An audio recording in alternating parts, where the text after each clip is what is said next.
ಸರ್ಕಾರವನ್ನು ಮುಂದಿಟ್ಟ ಆತ್ಮೀಯರಾಗಿರುವ ಶ್ರೀಯುತ ವಸಂತ ಗೆಳೆಯರವರೇ, ವೇದಿಕೆಯಲ್ಲಿರುವ ಎಲ್ಲ ಹಿರಿಯರೇ, ಗಣ್ಯರೇ, ಆತ್ಮೀಯ ಸಹೋದರ ಸಹೋದರಿಯರೇ, ಕಾಶ್ಮೀರದ ಪೆಹಲ್ಗಾಮಿನಲ್ಲಿ ಭಯೋತ್ಪಾದಕರು ಮಾಡಿದಂಥ ದಾಳಿ ನಮ್ಮ ಮನಸ್ಸಿನಲ್ಲಿ ಇನ್ನೂ ಕೂಡ ಹಚ್ಚ ಹಸಿರಾಗಿದೆ. ಆದರೆ ಸುದೃಢವಾಗಿರುವಂಥ ನೇತೃತ್ವ, ಭಾರತ ದೇಶದ ಆಂತರಿಕವಾಗಿರುವಂಥ ಸಂಸ್ಕಾರಗಳ ಮೇಲೆ ದಾಳಿಯನ್ನು ಮಾಡಲಿಕ್ಕೆ ಬಂದರೆ ಯಾವುದೇ ವಿದೇಶಿ ಶಕ್ತಿಯನ್ನು ಕೂಡ ನಾವು ಉಳಿಸಲಿಕ್ಕಿಲ್ಲ, ನೇರ ಉತ್ತರವನ್ನು ಕೊಡ್ತೇವೆ ಎಂಬ ತಾಕೀತಿನ ಸಂದೇಶವನ್ನು ನೀಡಿದ ಕಾರಣ ಇವತ್ತು ಪ್ರತಿಯೊಬ್ಬ ಭಾರತೀಯನು ಕೂಡ ಅತ್ಯಂತ ಸ್ವಾಭಿಮಾನದಿಂದ ಜೀವಿಸುವಂಥ ವಾತಾವರಣ ನಿರ್ಮಾಣ ಆಗಿದೆ. ಪಹಲ್ಗಾಮ್ನಲ್ಲಿ ನಡೆದಿರುವಂಥ ದಾಳಿ ಯಾವ ರೀತಿ ಇದೆಯೋ ಆ ದಾಳಿಯ ಮತ್ತೊಂದು ರೂಪ ಇವತ್ತು ನಮ್ಮ ಧರ್ಮಕ್ಷೇತ್ರಗಳ ಮೇಲೆ ಆಗ್ತಾ ಇರುವಂಥ ದಾಳಿ. ಕೇವಲ ಧರ್ಮಸ್ಥಳ ಕ್ಷೇತ್ರವನ್ನು ಮಾತ್ರ ಗುರಿಯಾಗಿರಿಸಿಕೊಂಡಿರುವಂಥ ದಾಳಿ ಅಲ್ಲ. ನಿರಂತರವಾಗಿ ನಮ್ಮ ಚರಿತ್ರೆಯನ್ನು ಗಮನಿಸಿ ನೋಡಿದರೆ ಆಸಾರಾಮ್ ಬಾಪೂಜಿಯವರು ಇಡೀ ಹಿಂದೂ ಸಮಾಜವನ್ನು ಒಗ್ಗೂಡಿಸಿಕೊಂಡು ನಮ್ಮಲ್ಲಿರುವಂಥ ಭೇದ ಭಾವವನ್ನು ದೂರ ಮಾಡಿಕೊಂಡು ಒಂದು ಕ್ರಾಂತಿಯನ್ನು ಮಾಡುವಂಥ ಸಂದರ್ಭದಲ್ಲಿ ಅವರನ್ನು ಅಪರಾಧಿಯನ್ನಾಗಿ ಮಾಡಿದರು. ನಾವೆಲ್ಲರೂ ಅದನ್ನು ಒಪ್ಪಿಕೊಂಡೆವು. ಶಂಕರಾಚಾರ್ಯ ಪರಂಪರೆಯಲ್ಲಿರುವಂಥ ಅತ್ಯಂತ ಶ್ರೇಷ್ಠವಾಗಿರುವಂಥ ಪೀಠಗಳಲ್ಲಿ ಒಂದಾಗಿರುವಂಥ ಕಾಂಚಿ ಕಾಮಕೋಟಿ ಪೀಠದ ಜಯೇಂದ್ರ ಸರಸ್ವತಿಯವರನ್ನು ಒಬ್ಬ ಕೊಲೆಗಡುಕನನ್ನು ಜೈಲಿಗೆ ಕೊಂಡೋಗುವ ರೀತಿಯಲ್ಲಿ ಕೊಂಡೋಗುವ ಸಂದರ್ಭದಲ್ಲಿಯೂ ಕೂಡ ನಮ್ಮೆಲ್ಲರ ಮನಸ್ಸಿನಲ್ಲಿ ಬಂದದ್ದು ಜಯೇಂದ್ರ ಸರಸ್ವತಿಯವರು ಕೂಡ ಅಪರಾಧಿ ಎಂಬ ಭಾವನೆ ಜಾಗೃತವಾಯಿತು.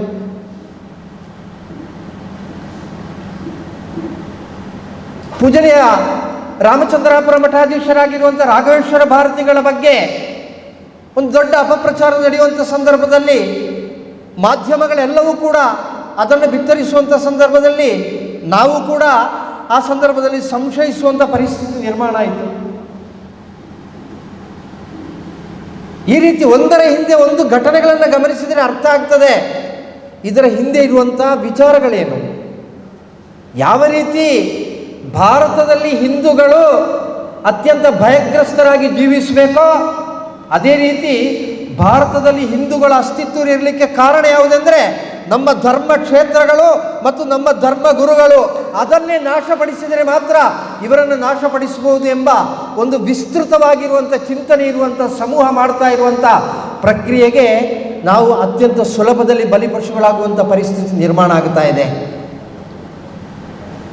ಸ್ವಾಮಿ ವಿವೇಕಾನಂದರು 150 ವರ್ಷಗಳ ಹಿಂದೆ ಹೇಳಿದಂಥ ಒಂದು ಮಾತು ಇದೆ. ಒಬ್ಬ ಮುಸಲ್ಮಾನನ ಬಗ್ಗೆ ನಾವು ಯಾವತ್ತೂ ಕೂಡ ಜಾಗರೂಕರಾಗಿ ಇರ್ತೇವೆ, ಯಾಕೆಂದರೆ ಯಾವತ್ತೂ ಕೂಡ ನಮ್ಮ ಧರ್ಮವನ್ನು ಒಪ್ಪಿಕೊಳ್ಳುವವರಲ್ಲ. ಒಬ್ಬ ಕ್ರಿಶ್ಚಿಯನ್ನ ಬಗ್ಗೆಯೂ ಕೂಡ ನಾವು ಜಾಗರೂಕರಾಗಿರ್ತೇವೆ. ಆದರೆ ಅದೆರಡಕ್ಕಿಂತಲೂ ಕೂಡ ಹೆಚ್ಚು ಜಾಗರೂಕರಾಗಬೇಕಾದ್ದು ಯಾರ ಬಗ್ಗೆ ಅಂದರೆ ಮತಾಂತರಗೊಂಡಿರುವಂಥ ಹಿಂದುವಿನ ಬಗ್ಗೆ ಜಾಗೃತರಾಗಿರಬೇಕು ಅಂತ ಹೇಳುವಂಥ ಮಾತನ್ನು ಹೇಳಿದರು. ಆ ಮಾತು ಇವತ್ತು ಸತ್ಯ ಆಗ್ತಾ ಇದೆ ಬಂಧುಗಳೇ. ಸಮಾಜದಲ್ಲಿ ವ್ಯಕ್ತಿ ಪೂಜೆ ನಡೀತಾ ಇದೆ, ಆ ವ್ಯಕ್ತಿ ಪೂಜೆ ನಿಲ್ಲಬೇಕು.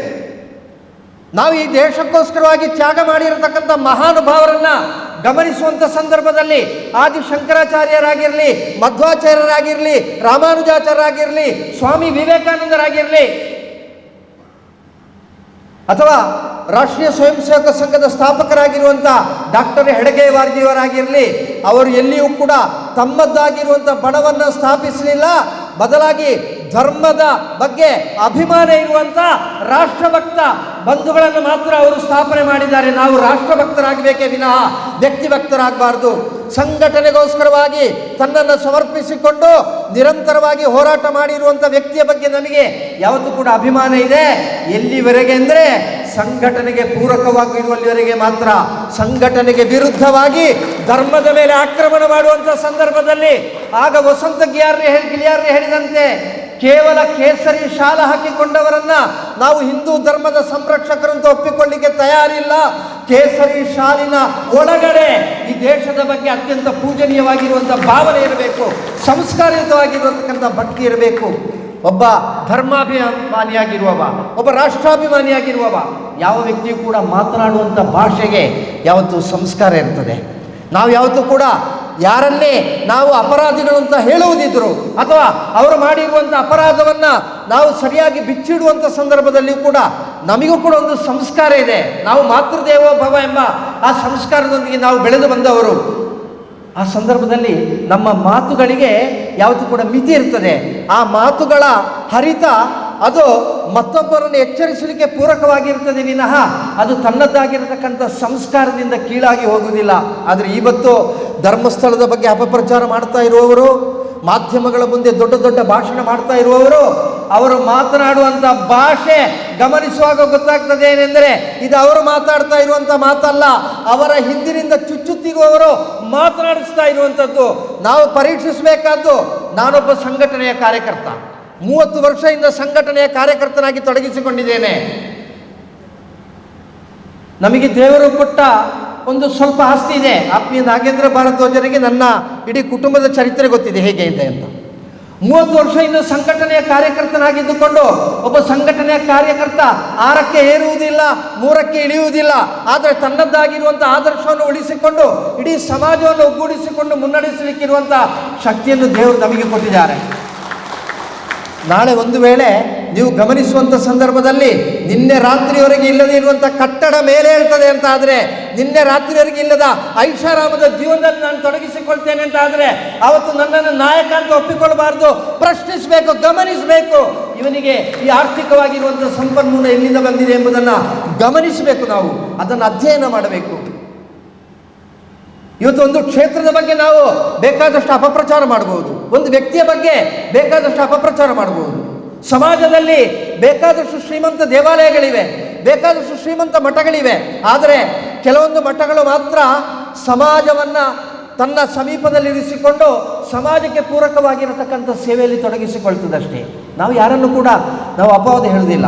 ಆದರೆ ಇವತ್ತು ನಾನು ಕಾಸರಗೋಡು ಜಿಲ್ಲೆಯವ, ಕಾಸರಗೋಡು ಜಿಲ್ಲೆಯಲ್ಲಿ ನಾವು ಈ ವಿಚಾರದ ಬಗ್ಗೆ ನಾವು ಪ್ರತಿಭಟನೆಯನ್ನು ಮಾಡಲಿಕ್ಕೋಸ್ಕರವಾಗಿ ಬಂಧುಗಳನ್ನು ಸೇರಿಸಿರುವಂಥ ಸಂದರ್ಭದಲ್ಲಿ ಹೇಳಿದಂಥ ಮಾತು ಒಂದೇ: ಧರ್ಮಸ್ಥಳ ಕ್ಷೇತ್ರದಿಂದ ನಮ್ಮ ಕಾಸರಗೋಡು ಜಿಲ್ಲೆಯಲ್ಲಿ ಇರುವಂಥ ಪ್ರತಿಯೊಂದು ಕ್ಷೇತ್ರಕ್ಕೂ ಕೂಡ ಬೇಕಾಗಿರುವಂಥ ಆರ್ಥಿಕವಾಗಿರುವಂಥ ಸಹಕಾರ ದೊರಕಿದೆ.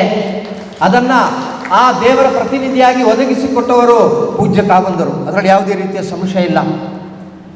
ನನ್ನ ನೆರೆಕರೆಯಲ್ಲಿ ನನ್ನ ಮನೆ ಹತ್ತಿರ ಇರುವಂಥ ಸುಮಾರು 23 ಕುಡುಕರು ಇವತ್ತು ಒಳ್ಳೆಯ ಕುಟುಂಬ ಜೀವನವನ್ನು ಮಾಡ್ತಾ ಇದ್ದಾರೆ. ನನ್ನ ಕುಂಟಾರ್ನಲ್ಲಿ ಮಾತ್ರ ಇರುವಂಥ ವಿಚಾರ.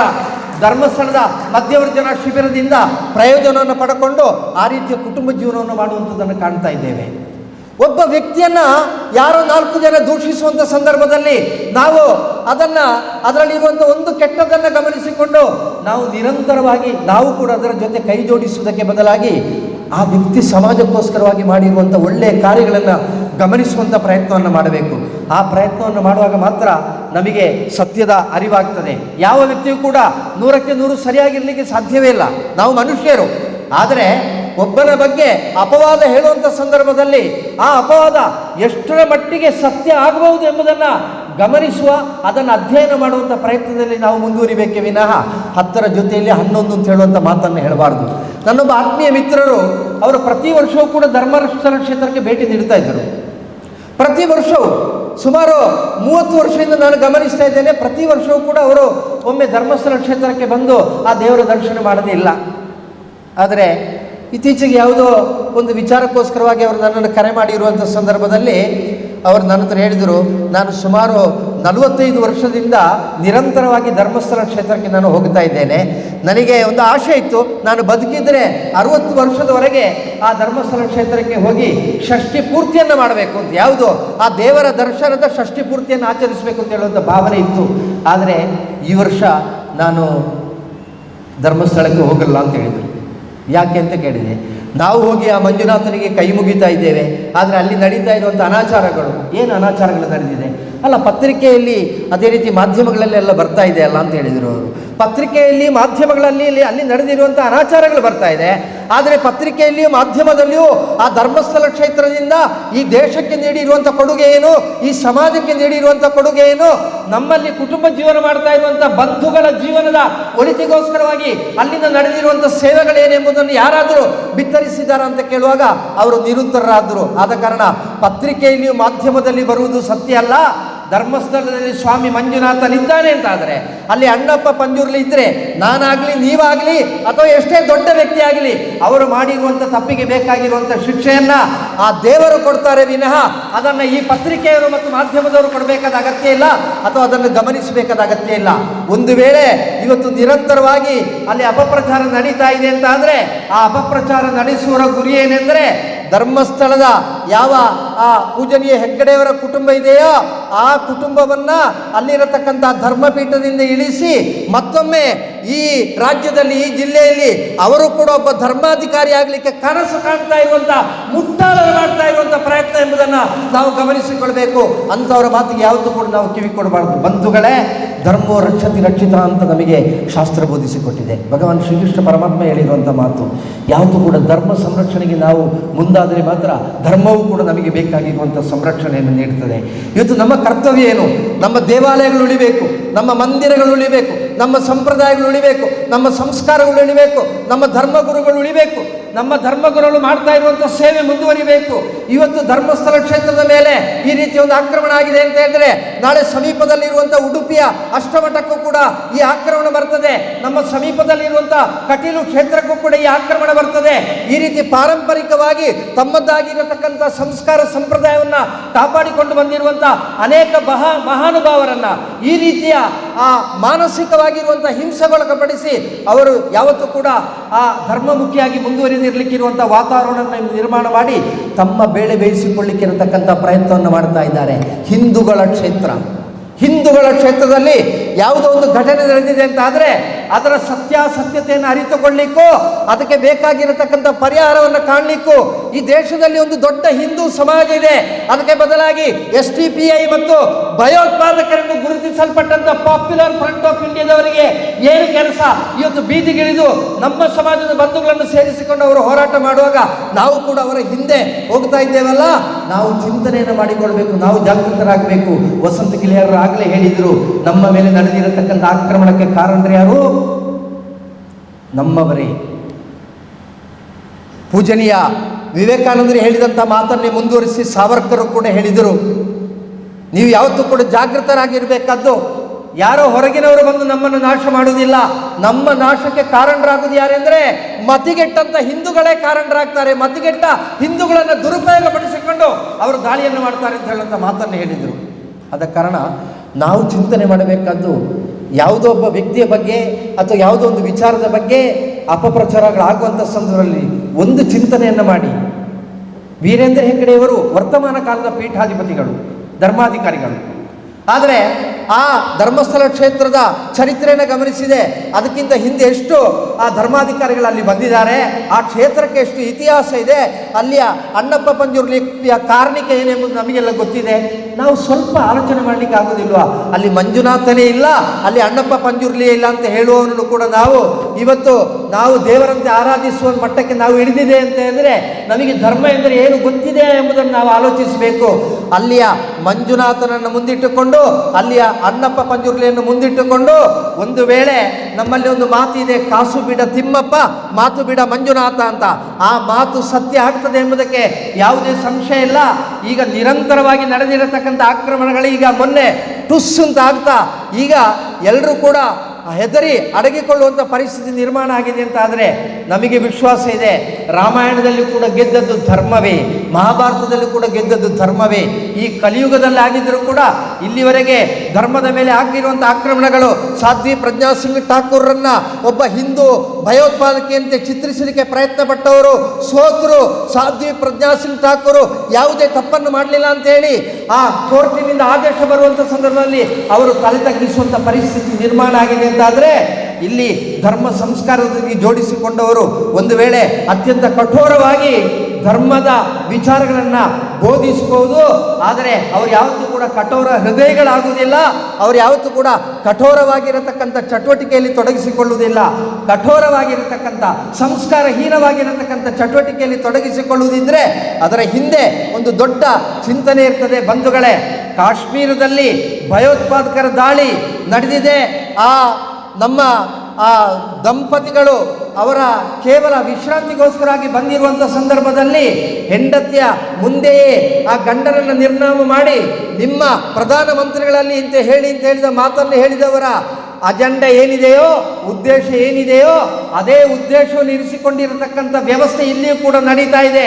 ನಮ್ಮ ಧರ್ಮಕ್ಷೇತ್ರಗಳನ್ನು ನಾಶ ಮಾಡಿ ನಾಳೆ ನಮ್ಮನ್ನು ಗೊಟ್ಟು ಮಾಡಿ ತೋರಿಸ್ತಾರೆ. ನಿಮ್ಮ ದೇವರತ್ರ ಹೋಗಿ ಹೇಳಿ ಎಂಬುದನ್ನು ಹೇಳ್ತಾರೆ. ನಾನು ಬಂದಿರುವಂಥದ್ದು ಕೇರಳದಿಂದ.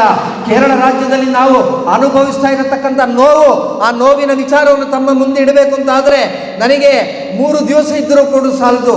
ನಮ್ಮ ತಾಯಂದಿರನ್ನು ರಕ್ಷಣೆ ಮಾಡುವುದು, ನಮ್ಮ ಗೋವುಗಳನ್ನು ರಕ್ಷಣೆ ಮಾಡುವುದು. ಶಬರಿಮಲೆಯ ವಿಚಾರವನ್ನು ಇಲ್ಲಿ ಪ್ರಸ್ತಾಪಿಸಿದರು. ಶಬರಿಮಲೆಯಲ್ಲಿ ನಡೆದಿರತಕ್ಕಂಥದ್ದೇನು? ನಾಸ್ತಿಕವಾದವನ್ನು ಮುಂದಿಟ್ಟುಕೊಂಡು ಮುಂದುವರಿತಾ ಇರತಕ್ಕಂಥ ಒಂದು ಸರ್ಕಾರಕ್ಕೆ ಭಕ್ತರ ವಿಷಯದಲ್ಲಿ ಯಾಕೆ ಅವರು ತಲೆಯನ್ನು ಹಾಕಬೇಕು? ಕೇವಲ ಯಾವ ಸಂಸ್ಕಾರವೂ ಇಲ್ಲದೆ ಇರತಕ್ಕಂಥ 2 ಮಹಿಳೆಯರನ್ನ ಹಿಂದಿನ ಬಾಗಿಲಿನಿಂದ ಹತ್ತಿಸಿ ನಾವು ದೊಡ್ಡ ಸಾಧನೆಯನ್ನು ಮಾಡಿದೆವು ಅಂತ ಹೇಳುವಂಥ ಒಂದು ಪ್ರಚಾರವನ್ನು ಮಾಡಿದರು. ಇವತ್ತು ನಮ್ಮ ರಾಜ್ಯದಲ್ಲಿ ಇರತಕ್ಕಂಥ ಸರ್ಕಾರ ಮತ್ತೊಂದು ದೊಡ್ಡ ಕಾರ್ಯಕ್ರಮಕ್ಕೆ ಹೊರಟಿದೆ. ಯಾಕೆಂದರೆ ಹಿಂದೂ ಸಮಾಜವನ್ನು ತಮ್ಮ ಜೊತೆಯಲ್ಲಿ ಇರಿಸಿಕೊಳ್ಬೇಕು ಅಂತಾದರೆ ಧರ್ಮದ ಜೊತೆಯಲ್ಲಿ ಹೋಗಬೇಕು ಎಂಬುದು ಗೊತ್ತಿರುವ ಕಾರಣ ಅಯ್ಯಪ್ಪ ಭಕ್ತ ಸಂಗಮ ಎಂಬ ಒಂದು ಕಾರ್ಯಕ್ರಮವನ್ನು ರಾಜ್ಯ ಸರ್ಕಾರ ಸಂಯೋಜನೆ ಮಾಡ್ತಾ ಇದೆ.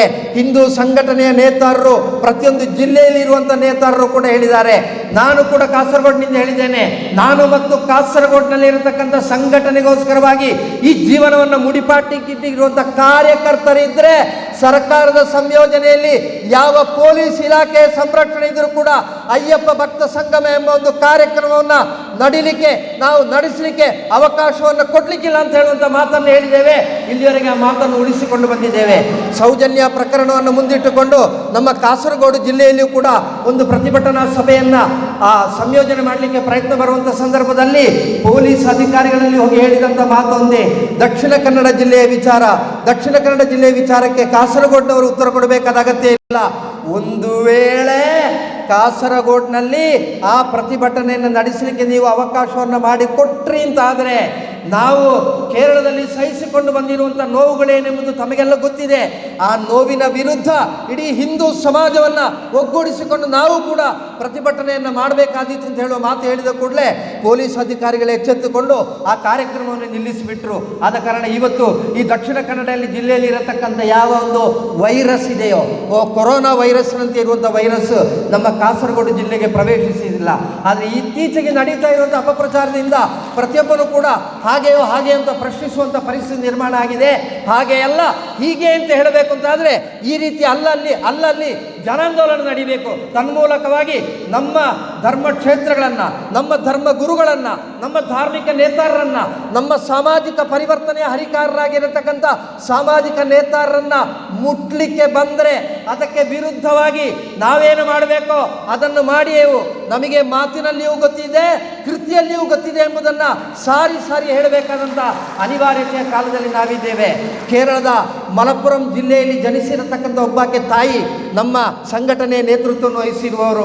ಆ ತಾಯಿಯ ಕುಟುಂಬಿಕರು ಅನುಭವಿಸಿದಂಥ ಹಿಂಸೆಯಿಂದ ಇವತ್ತು ಇಲ್ಲಿ ನಡೀತಾ ಇರುವಂಥ ಘಟನೆಗಳಲ್ಲಿ ಅದರ ಚಿತ್ರೀಕರಣ ಬೇರೆ ರೀತಿಯಲ್ಲಿ ಬರುವ ಕಾರಣ ಮಲಪ್ಪುರಂನಲ್ಲಿ ನಡೆದಂಥ ಹಿಂದೂಗಳ ಮೇಲೆ ನಡೆದಂಥ ದಾಳಿಯನ್ನು ಸ್ವಾತಂತ್ರ್ಯ ಸಂಗ್ರಾಮವಾಗಿ ಪರಿವರ್ತನೆ ಮಾಡಿ ಇವತ್ತು ಕಲಿತಾ ಇರುವಂಥ ಮಕ್ಕಳಿಗೆ ಪಠ್ಯ ಪುಸ್ತಕದಲ್ಲಿ ಅದನ್ನು ಮಾಪಿಲ್ಲಾದಂಗೆ ಅಂತ ಬೋಧಿಸಿಕೊಡುವಂಥ ದುಷ್ಪ್ರಯತ್ನಗಳಲ್ಲಿ ನಡೀತಾ ಇದೆ. ಆದರೆ ತನ್ನ ಕುಟುಂಬ ಸದಸ್ಯರನ್ನೆಲ್ಲರನ್ನೂ ಕೂಡ ಅಂತಹ ಅನಾಹುತದಿಂದ ಕಳಕೊಂಡಿರತಕ್ಕಂಥ ತಾಯಿ ತೀರ್ಮಾನ ಮಾಡಿದರು, ನನ್ನ ಜೀವನ ಏನಿದ್ರೂ ಕೂಡ ಹಿಂದೂಗಳನ್ನು ಒಗ್ಗೂಡಿಸಲಿಕ್ಕೋಸ್ಕರವಾಗಿ, ಹಿಂದೂಗಳ ನೋವಿನ ಧ್ವನಿಯಾಗಲಿಕ್ಕೋಸ್ಕರವಾಗಿ, ಸಂಘಟನೆಯನ್ನು ಬಲಪಡಿಸಲಿಕ್ಕೋಸ್ಕರವಾಗಿ ಅಂತ ಅವರು ಆ ಹಿಂದೂ ಐಕ್ಯವೇದಿಯ ಸಂಘಟನೆಯ ನೇತೃತ್ವವನ್ನು ವಹಿಸಿಕೊಂಡರು. ಮಲಪ್ಪುರಂ ಜಿಲ್ಲೆಯಲ್ಲಿ ಜೀವಿಸ್ತಾ ಇದ್ದರೂ ಕೂಡ ಆ ತಾಯಿ ಪ್ರತಿಯೊಂದು ವೇದಿಕೆಯಲ್ಲಿ ಮಾತನಾಡುವಾಗ ಒಂದು ಮಾತನ್ನು ಹೇಳ್ತಾರೆ, ಇವತ್ತಿಗೂ ಕೂಡ ನನಗೆ ನೆನಪಾಗ್ತಾ ಇದೆ. ಆ ಮಾತನ್ನು ನಾನು ಇಲ್ಲಿ ಕೂಡ ಉಚ್ಚರಿಸ್ತಾ ಇದ್ದೇನೆ. ಈ ದೇಶದಲ್ಲಿ ಒಟ್ಟು 83 ಶತಮಾನ ಹಿಂದೂಗಳು ನಾವಿದ್ದೇವೆ. ಇಲ್ಲಿ ಇರುವಂಥದ್ದು ಕೇವಲ 17 ಶತಮಾನ ಅಲ್ಪಸಂಖ್ಯಾತರು ಮಾತ್ರ. ಆ 17 ಶತಮಾನ ಅಲ್ಪಸಂಖ್ಯಾತರಲ್ಲಿ ಒಂದು 6 ಶತಮಾನ ಮಾತ್ರ ಈ ರೀತಿಯ ಕೆಟ್ಟ ಚಿಂತನೆ ಇರುವಂಥ ಯಾವ ಪೈಶಾಚಿಕವಾಗಿರತಕ್ಕಂಥ ಚಿಂತನೆಯುಳ್ಳಂಥ ಭಯೋತ್ಪಾದಕರಿದ್ದಾರೆ. ಕೇವಲ ಈ 83 ಶತಮಾನ ಹಿಂದೂಗಳು ಜೊತೆಗೂಡಿ ಮೂತ್ರ ಮಾಡಿದರೆ ಸಾಕು, ಆ ಮೂತ್ರದ ರಭಸಕ್ಕೆ ಕೊಚ್ಚಿ ಹೋಗುವಷ್ಟು ಮಾತ್ರ ಆ ದುಷ್ಟರಿರುವಂಥ ಸಂದರ್ಭದಲ್ಲಿ ನೀವು ಯಾಕೆ ಹೆದರ್ತಾ ಇದ್ದೀರಿ? ಎಲ್ಲರೂ ಕೂಡ ಎದ್ದು ನಿಲ್ಲಿ. ಧರ್ಮದ ಮೇಲೆ ಆಕ್ರಮಣ ಆಗುವಂಥ ಸಂದರ್ಭದಲ್ಲಿ ಧೈರ್ಯದಿಂದ ಮಾತನಾಡಿ. ನಾಳೆ ಸಾಯ್ತೇವೆ ಅಂತ ಹೇಳುವಂಥ ಹೆದರಿಕೆ ಬೇಡ, ನಾಳೆ ಸಾಯ್ತೇವೆ ಅಂತ ಹೇಳುವ ಹೆದರಿಕೆಯೊಂದಿಗೆ ಮಾತನಾಡದೆ ಕುಳಿತವರೇ ಸತ್ತದ್ದು ವಿನಃ ಸಾವಿನ ಅಂಜಿಕೆ ಇಲ್ಲದೆ ಧರ್ಮದ ಸಂರಕ್ಷಣೆಗೋಸ್ಕರವಾಗಿ ತೊಡಗಿಸಿಕೊಂಡಿರತಕ್ಕಂಥ ನನ್ನ ಹಾಗೆ ಇರುವಂಥ ಅನೇಕ ಹಿಂದೂ ಸಮಾಜ ನೇತಾರರು ಇವತ್ತಿಗೂ ಕೂಡ ಜೀವಂತವಾಗಿ ಅದೇ ಗಟ್ಟಿಯಾಗಿರುವಂಥ ಶಬ್ದದಲ್ಲಿ ಮಾತನಾಡುವಂಥ ಪರಿಸ್ಥಿತಿ ನಿರ್ಮಾಣ ಆಗಿದೆ ಅಂತ ಹೇಳಿದರೆ, ಧರ್ಮೋ ರಕ್ಷತಿ ರಕ್ಷಿತ ಎಂಬ ವಚನ ಸತ್ಯ. ಯಾರು ಧರ್ಮ ಸಂರಕ್ಷಣೆಗೋಸ್ಕರವಾಗಿ ಮುಂದಡಿ ಇಡ್ತಾರೋ ಅವರ ರೋಮವನ್ನು ಅಲುಗಾಡಿಸಲಿಕ್ಕೂ ಕೂಡ ಇಲ್ಲಿರುವಂಥ ದುಷ್ಟಶಕ್ತಿಗಳಿಗೆ ಸಾಧ್ಯ ಇಲ್ಲ ಎಂಬುದನ್ನು ನೆನಪಿಸಿಕೊಳ್ಬೇಕು. ಆದ್ದರಿಂದ ಇವತ್ತು ನಮ್ಮೆಲ್ಲರ ಸಂಕಲ್ಪ, ನಮ್ಮೆಲ್ಲರ ಘೋಷಣೆ, ನಮ್ಮೆಲ್ಲರ ಕರೆ ಒಂದೇ. ನಮಗೆ ಯಾರ ಮೇಲೆಯೂ ಕೂಡ ವಿಶ್ವಾಸ ಇಲ್ಲ. ಇವತ್ತು ಕ್ಷೇತ್ರದ ಹೆಸರಿನಲ್ಲಿ ನಡೀತಾ ಇರತಕ್ಕಂಥ ಯಾವೊಂದು ಆಕ್ರಮಣ ಇದೆಯೋ ಆ ಆಕ್ರಮಣದ ಹಿಂದೆ ಪಹಲ್ಗಾಮ್ನಲ್ಲಿ ಕೈಯಲ್ಲಿ ಕೋವಿಯನ್ನು ಹಿಡಿದು ಮಾಡಿದಂಥ ಭಯೋತ್ಪಾದಕರ ದಾಳಿಯ ಹಿಂದಿರುವಂಥ ಚಿಂತನೆ ಏನೋ ಅದೇ ಚಿಂತನೆಯೊಂದಿಗೆ ಈ ಕ್ಷೇತ್ರದ ಮೇಲೆ ಆಕ್ರಮಣ ನಡೀತಾ ಇರುವ ಕಾರಣ ಇದರ ಸತ್ಯ ಹೊರಗೆ ಬರಬೇಕು ಅಂತ ಆದರೆ, ಇದರ ಹಿಂದೆ ಇರುವಂಥ ದುಷ್ಟಶಕ್ತಿಗಳ ಜಾತಕ ಹೊರಗೆ ಬರಬೇಕು ಅಂತ ಆದರೆ ಈ ಕೇಸು NIAಗೆ ಹಸ್ತಾಂತರ ಆಗಬೇಕು. ಆ NIAಗೆ ಹಸ್ತಾಂತರ ಆಗುವಲ್ಲಿವರೆಗೆ ಹಿಂದೂ ಸಮಾಜ ಯಾವತ್ತೂ ಕೂಡ ಆ ದೇವರಿಗೆ ಜಯಕಾರವನ್ನು ಕೂಗಿಕೊಂಡು ಮುಂದುವರಿಯುತ್ತದೆ ಎಂಬುದರಲ್ಲಿ ಯಾವುದೇ ರೀತಿಯ ಸಂದೇಹವಿಲ್ಲ. ಈ ರೀತಿ ಅಲ್ಲಲ್ಲಿ ಇಡೀ ಸಮಾಜವನ್ನು ಒಗ್ಗೂಡಿಸಿಕೊಂಡು ಭವಿಷ್ಯದಲ್ಲಿ ನಮ್ಮ ಧರ್ಮಕ್ಷೇತ್ರಗಳ, ನಮ್ಮ ಧರ್ಮಗುರುಗಳ, ನಮ್ಮ ತಾಯಂದಿರ, ನಮ್ಮ ಗೋವುಗಳ, ನಮ್ಮ ಸಂಸ್ಕಾರದ, ನಮ್ಮ ಸಂಪ್ರದಾಯದ ಸಂರಕ್ಷಣೆಗೋಸ್ಕರ ನಾವೆಲ್ಲರೂ ಕೂಡ ಒಗ್ಗಟ್ಟಾಗಿ ಮುಂದುವರಿಯೋಣ. ಅದಕ್ಕೆ ದೇವರ ಅನುಗ್ರಹ ಇರಲಿ ಎಂಬ ಪ್ರಾರ್ಥನೆಯೊಂದಿಗೆ ವಿರಮಿಸ್ತೇನೆ. ಜೈ ಹಿಂದ್. ನಿಖರ ಸುದ್ದಿ, ಸದಭಿರುಚಿಯ ಕಾರ್ಯಕ್ರಮ. ನೀವು ನೋಡ್ತಾ ಇದ್ದೀರಾ ಕಹಳೆ ನ್ಯೂಸ್, ಸಮಾಜದ ಜಾಗೃತಿಗಾಗಿ ವಸ್ತುನಿಷ್ಠ ವರದಿ.